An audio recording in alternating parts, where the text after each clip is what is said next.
Assalamualaikum warahmatullahi wabarakatuh. Perkenalkan, nama saya Salma Tarina Pasti dengan NIM G002316 dari kelompok B9. Nah, jadi pada video ini saya akan menjelaskan mengenai tiga materi, yaitu tentang ACL, plexus brachialis, dan juga regiodorsum. Nah, untuk yang pertama yaitu saya akan membahas mengenai ACL atau ligamen cruciate anterior. Nah, jadi ACL ini tuh merupakan salah satu dari dua ligamen cruciatum yang menstabilkan sendi lutut dan mencegah gerakan tibia ke arah depan yang berlebihan atau membatasi gerakan rotasi lutut. Nah, ACL ini tuh merupakan ligamen yang memperkuat antara osa femur dan osa tibia. Nah, si os femur dan os tibia ini nantinya akan bersandi pada articulatio, yaitu articulatio genu. Nah, si articulatio genu sendiri itu terdiri dari 3 articulatio. Yang pertama itu ada articulatio femoropatellaris yang dibentuk oleh fasces patellaris os femur dan juga fasces articularis patella. Kemudian itu ada articulatio meniscofemoralis dan articulatio meniscotibialis. Nah, untuk selanjutnya yang akan saya bahas itu mengenai ligamentum yang akan memperkuat articulatio genu ini atau struktur ini. Jadi yang pertama itu pastinya ada ligamentum cruciatum anterior atau ligamentum cruciatum anterior, itu ACL ya. Jadi ACL ini ada di bagian tengah dari tendon umum pada paha depan femoris yang dilanjutkan dari patella hingga tuberositas tibia. Selanjutnya itu ada ligamentum transversum genus, terus ada ligamentum patella dan ligamentum lateral medial dan lateral. Selanjutnya itu pada muskulus yang ada di struktur tersebut, yaitu ada muskulus dari anterior, posterior, dan juga lateral. Nah, di sini saya akan membahas mengenai muskulus di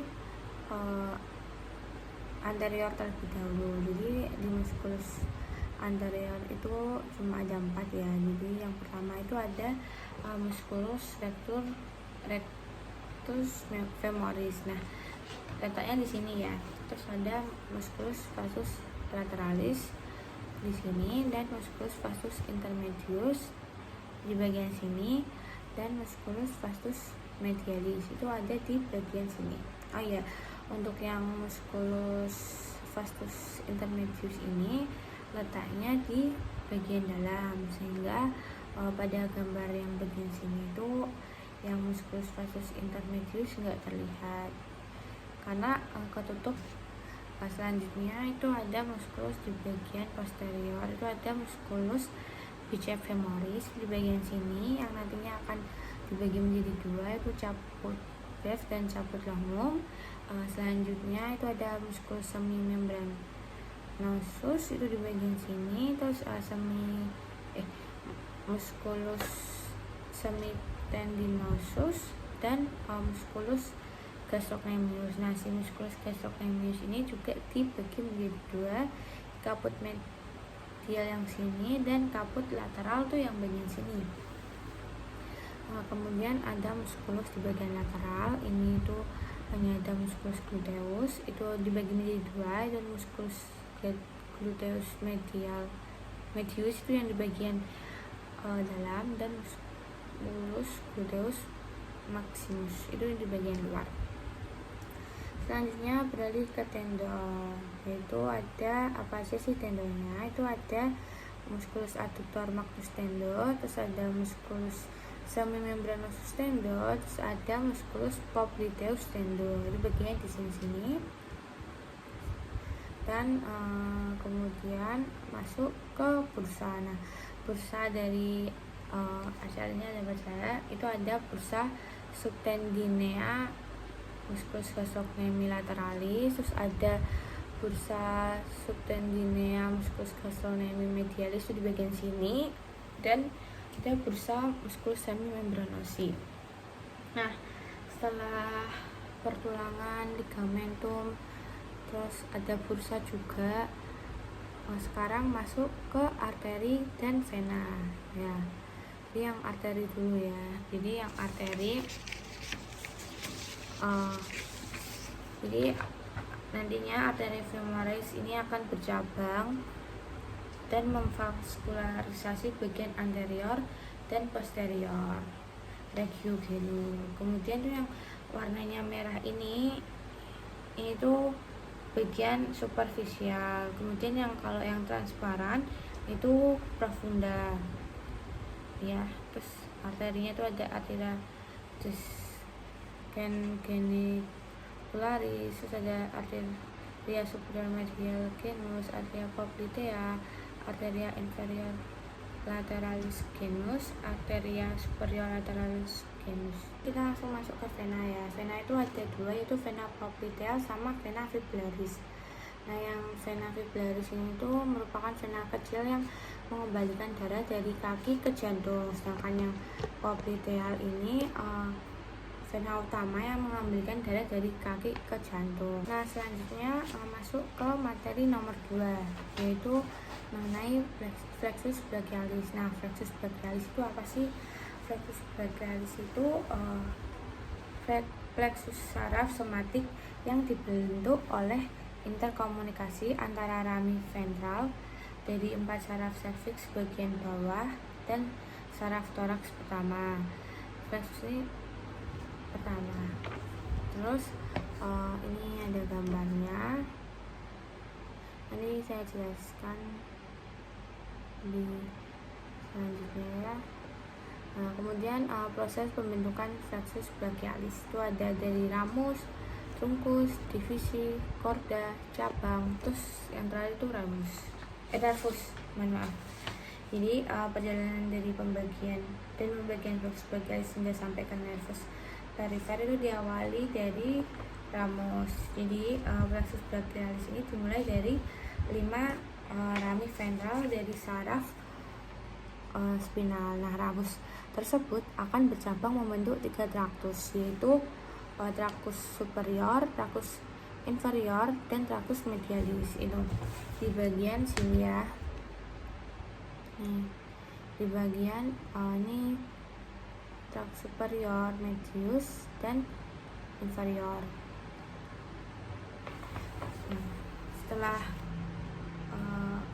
ketiga bagian vasikus plexus brachialis terletak di atas dan lateral terhadap bagian pertama arteri aksilaris. Nah, ramus tersebut kan nantinya akan bercabang menjadi 3 trunkus yang tadi saya sebutkan. Nah, kemudian setiap trunkus itu nantinya memiliki 2 divisi, yaitu divisi anterior atau ventral dan divisi posterior atau dorsal yang terdiri dari masing-masing 3 divisi. Jadi divisi anterior itu terdiri dari 3 dan divisi posterior juga 3. Kemudian divisi-divisi tersebut bergabung menjadi 3 korda utama yang membentuk arteri plexus brachialis, yaitu arteri aksilaris, yaitu ada korda lateralis, medialis, dan posterior. Nah, kalau yang korda lateralis itu terbentuk dari trunkus divisi superior, terus ada medialis itu trunkus divisi lateral tengah, dan posterior itu trunkus inferior. Kemudian akhirnya korda tersebut memberikan cabang saraf berupa inervasi otot dan kulit lengan atas dan sebagian lengan bawah.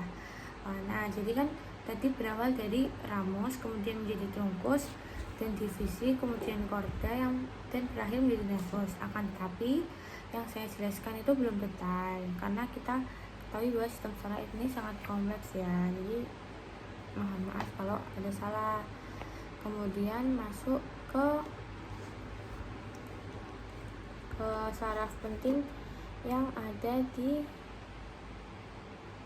akan keluar dari plexus brachialis. Itu ada ini.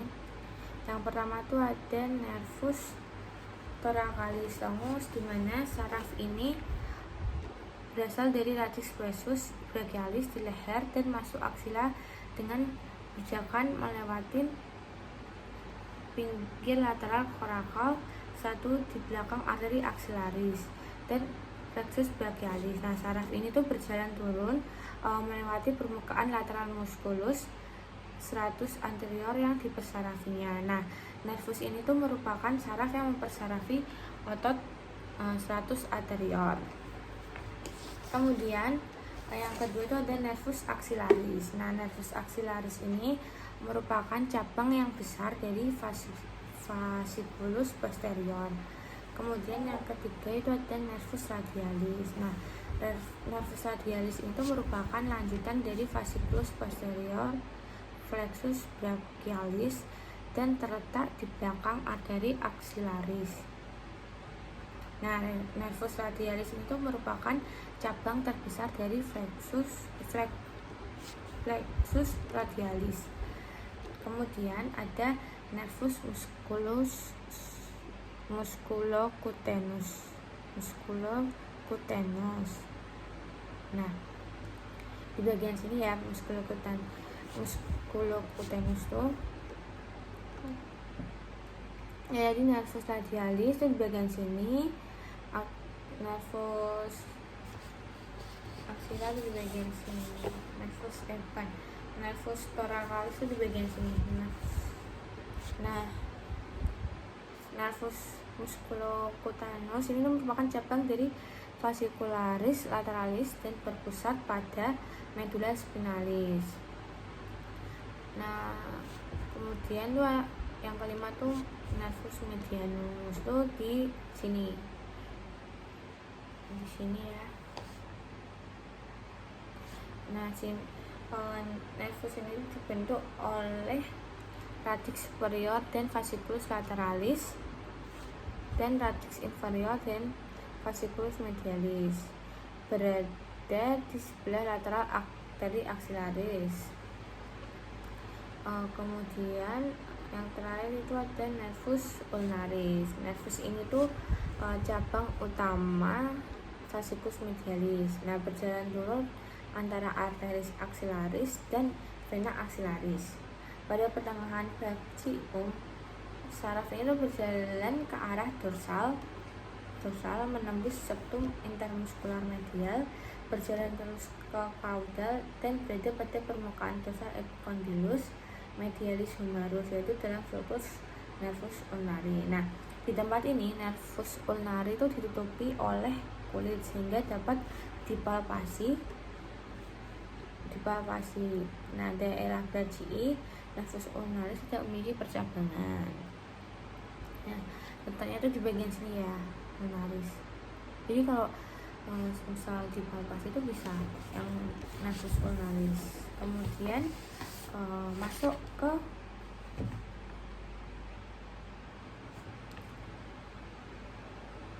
muskulus yang diinervasi ya. Itu ada muskulus, kan tadi udah disebutin kan muskulus apa yang diinervasi. Yang pertama itu ada muskulus cutaneus, itu nanti origonya itu di fasciculus lateralis, itu di C5 sampai C7. Insersinya itu ada di otot-otot compartimentum anterior, brachium, coracobrachialis, biceps, brachii dan brachialis, kulit di bagian aspek lateral dari antebrachium. Ini maaf tadi yang saya sebut itu struktur yang diinervasi. Terus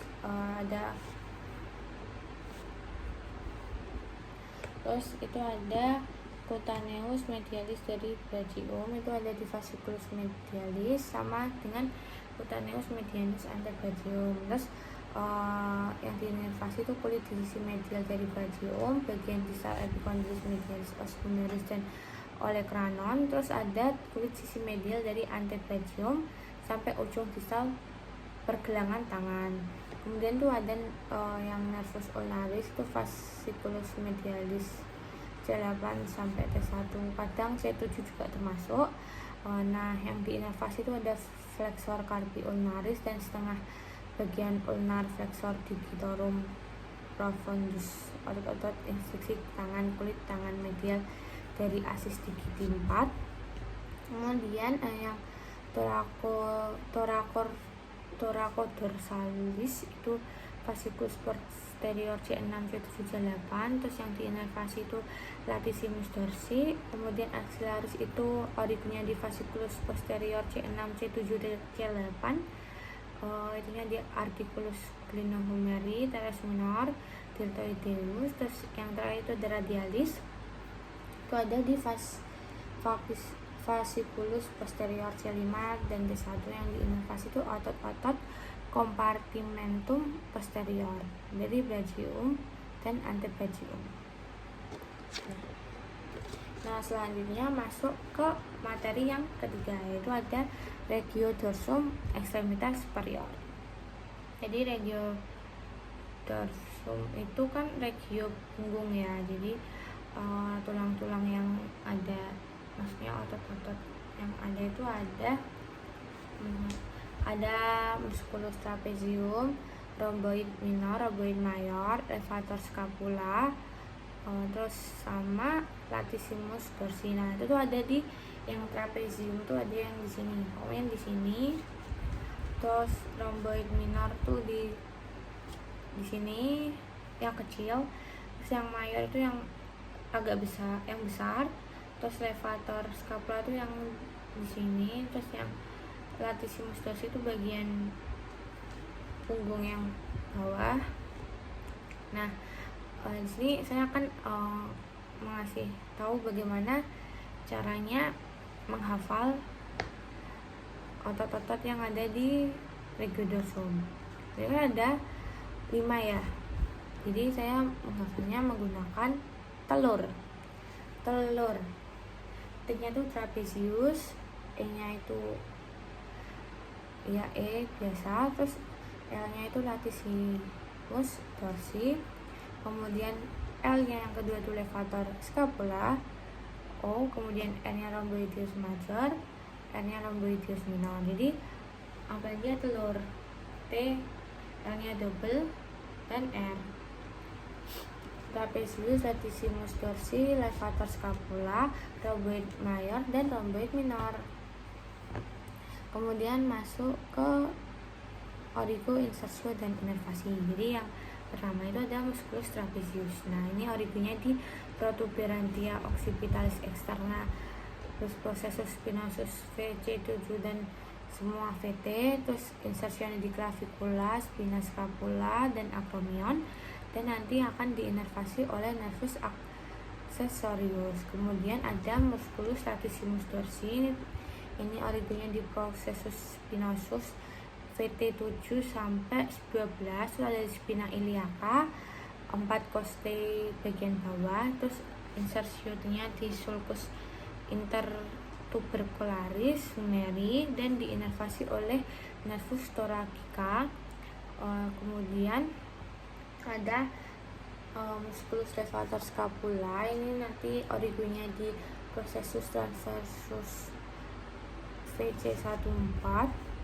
Kemudian insertionnya ada di margo medialis scapula atau angulus superior.